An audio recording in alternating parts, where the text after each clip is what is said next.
and this is time related, because how long does it take you for lust to lust for someone? A second. Yeah, about a second. And the basic issue is like frost on a pumpkin, okay?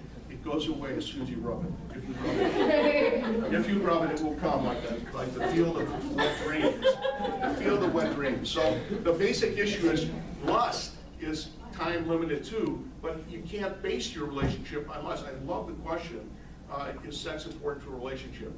It's a part of the relationship, but the percentage that you look at, you have a big I and you have a little I. This is intercourse. This is intimacy. You can have intimacy with somebody that isn't even in a room today thinking about it. Okay, I remember when my youngest daughter is going to be 34 the 25th, next Saturday. And I remember she coming home when she was 13 and she was in love with Chad. And the basic thing is, we have to go shopping. I said, why? She says, I need sweaters and sweatshirts. I said, why? It's summer here in California. I mean, what do you think? She said, because when I go in the room, I know Chad is seeing my heart beating under my blouse. So I got to cover up. So I know as a parent, I was a single father for many years, with 2 daughters and a son. And the basic thing is, I never diminished any of my children saying they were in love with somebody, even if they were in 3rd grade, 9 years old, okay? Because my oldest daughter, she didn't really have a boyfriend until she was in 5th grade, because it was the first time she met Zach, who was taller than her. She was taller, she was 5'2" in kindergarten, and taller than her school teacher, okay? She ended up being 5'8", but I mean, the basic issue was she was, in 5th grade, was the first boy that was taller than her. So that was the way it went. So the issue here about intimacy, especially as you get into your relationship, you want to just think about the person and you can get a rush, okay? So that's a big thing, but this is tough to maintain, okay, in terms of where you're going. So liking, loving, and lusting, and love is a product of a little bit of lust and a lot of liking over time, and it's time related.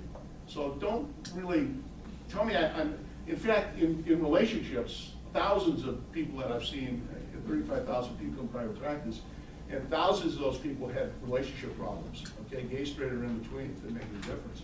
And the basic issue is that, I would say 95% of the time, when they were having an affair, they were still getting laid at home. And so the reality here is it wasn't just out getting an affair to have sex. What they were looking for is, oh, you're still so pretty, or you taste so good. They forget about that. I say, when was the last time you kissed your partner? At the wedding, 20 years ago? You know, I mean, really, suck tonsils. I mean, get that tongue, drive it. Because the issue here is you stop kissing, why is it? They don't brush their teeth? You know, what's the issue? So the issue here is that's about as intimate as you can as something else going inside your body. So the reality here is when the kissing stops, I'm concerned not about intercourse, I'm concerned about intimacy. And you have to look at it from that perspective that holding hands is good, that's good. And we do the first base, second base, third base, home run, and all the other kinds of stuff. You're never going to go backwards. Once you get to a home run, you're not going back just holding hands, okay? So you have to develop something on that intimate relationship that's going to make a difference. Now, if anybody wants one of these, I'll pick, okay. If you want one, take one. If not, the issue here, if you ever forget, you can email me, I'll leave a card up here. You can email me and I'll send you a copy of this. But the issue is every single question on here, of the 100, was a question that ended up on this list because in my practice, somebody had lied about it. So the first question is what? The name. What is your name? Why would somebody lie about it? They are criminal. It could be a criminal, or they just don't want to tell you their name because the second and third question say, are you married? Okay? So, and that's gay or straight. Okay? Are you in a relationship with somebody? Well, not tonight. Okay? But I could be with you. Okay? So the issue here is they lie. And you've covered lies, big lies, little lies, lies of omission. I always tell people, a lie is not a lie unless you commit it, and I sanction even my practice lying. If you're going to tell somebody something to make you feel better and it hurts them, suck it up. You eat it. You just ate that lie, okay? Because for you to say, I want to clean my heart and tell you how bad I was last night, screw you, okay? I'd rather you just leave, because don't make somebody else hurt because you want to feel better, okay? So as you go through these, there's only 2 sexual questions in the first 50. It isn't, do you want to get laid tonight? Okay, that's not on here. okay? Because you're not even gonna draw this thing out. In fact, when you would use this, I'm sure that at some level you probably, you know, having sex, intercourse or whatever. But I've been to weddings of virgins from Che. So when January 8th, I went to a wedding, and she'd only met him 3 times, okay? But she was terribly in love. We lived in Oakland, California, and she was out here. She was one of the kids in my 476 class. Graduated in December, and the basic issue is she visited her brother, met him, who was his brother's best friend, and then Skyped and FaceTime and all that stuff, and in November flew out here, met her parents, asked her to marry him, goes home and flies out here on the 7th of January. They got married on the 8th, and I think they will be married forever. I mean, I believe she loves him. I believe that it's a wonderful relationship. I talked to him and I said, if you won't let her get her doctorate, you're out of your mind. I said, because she could, you know, she could make your 401s shine. Okay, so Brady's probably the smartest woman I ever had in any of my classes, except for you. But the reality here is that you gotta let people be who you are. I loved your presentation. It was really good, the way you put that together, because it's all those things that I try to do in my sex class to talk about relationship stuff. There is a communication paradigm. I've got a couple minutes. I felt this a number of years ago. Since I'm 106, it must have been at least 103 years ago. But I used it oftentimes with my clients because communication is something that I think you can practice. And I send my 336 kids out doing it, chit chat, uncovery, action, and closure. And this is a paradigm. I guess I should write those down. Chit chat, uncovery, action, or this is a request for action, or enclosure. And it's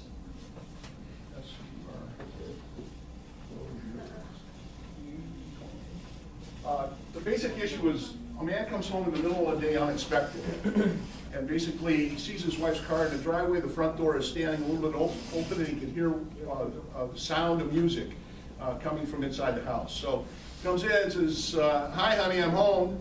No response. He hears some voices in the kitchen, so he goes in there, and his wife got the phone here talking to her mother. She's making cookies for the Girl Scouts. And she said, "Hi, honey, I'm home. Listen, I spilled something on my shirt. I got that important presentation this afternoon. You know, I've been putting together the PowerPoint and everything. I want to look sharp. I could get a promotion in here. It could be more money, you know, get a bigger house, more kids, whatever it would be. So I'm going to change my shirt, but I worked through lunch. I'm a little bit hungry. Could you please fix me a sandwich?" "Mom, I'll call you right back." Hangs up the phone. And then basically he goes into the bathroom, takes his shirt off, a little shower with a little deodorant under his armpits, puts on a new shirt, new tie, comes out, he's tying his tie. She hands him a bologna and cheese sandwich, put it in a little baggie. Here's a banana in the bag. He says, "Thank you very much, I love you, wish me well." Gives a little pat on the rear end and a little hug, and kisses her on the cheek and says, "Wish me well, I love you, goodbye." All this stuff happened in here was chit chat, uncovery, action, and closure. Chit chat was, "Hi, honey, I'm home." He heard someone there, but the acknowledgement didn't come until he had an eyeball on it. Okay, now he had an eyeball. "Hi, honey." He says, "What are you doing? It's 2 o'clock in the afternoon. What are you doing?" "I spilled something on my shirt. Got to get back to the office. I want to look sharp." Presentation. This is all uncovered. Everything he's saying about it. I worked through lunch. I'm a little bit hungry. And the action was, "Could you please fix me a sandwich while I change my shirt and put on a new tie?" What's she going to say? "Of course." "Well, Mom will call you back." Basically goes in, comes back, and what was closure for her? It was just action, one little act. What was the closure? The rear end. Pat on the rear end, little tongue down the throat, little spit down the mouth, and then basically what else? "Thank you, I love you, wish me well, goodbye." Okay, those are all things that you can maybe miss 1 or 2 of them, but don't miss them all. Okay, so a basic thing, the man comes home middle of the day, hears the music, comes in the house, looks at her and says, "Look, I spilled something on my shirt, I got to get back to the office." She's talking to her mother. "What do you mean? You're home at 2 o'clock. You know, what do you want me to fix you a sandwich? Fix your own damn sandwich." You come in the house, you don't even say hello. "I'm talking to my mother, I'm making cookies." One little thing. "Hi, honey, I'm home." You know, break the ice. It's the icebreaker. Just see if anyone, she could have been dead on the floor. Okay, he had to come in and do a little CPR on her, you know, and bring her back. The other issue, everything, he can tie it together. She's making him the sandwich, he gives it to him, or maybe doesn't give him the banana. and then gives them a banana peel. And then the basic thing, and thank you, I love you, the kiss, the pat, everything's better. Wish me luck. Guy comes and says, hi honey, I'm home, fix me a sandwich. It's your own effort sandwich, okay? You're home, it's 2 o'clock, I'm talking to my mom, I'm making cookies. Look at, I spilled something on my shirt, I gotta get back to the office, and I'll put it in the shirt. Now he goes backwards because he was requesting action before anybody ever knew that he wanted action or needed it, okay? She fixes him the sandwich, this time she doesn't put any mustard on it, she doesn't even put in a thing, wraps it in a paper towel instead of a baggie, he gets it. But he gets back a little, I love you, oh, thank you very much, you're beautiful. Can you just wish me luck, I want to see you tonight. All the good things, goodbye, okay?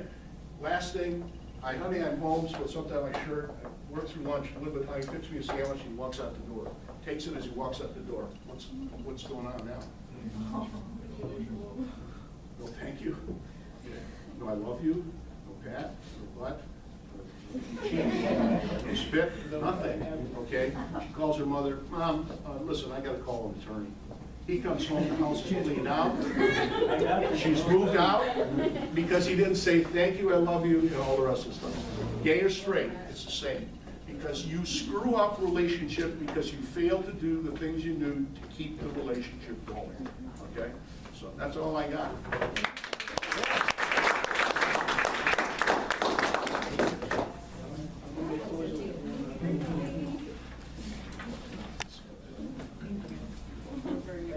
You were nervous? You really didn't. I think this was covered everything I covered.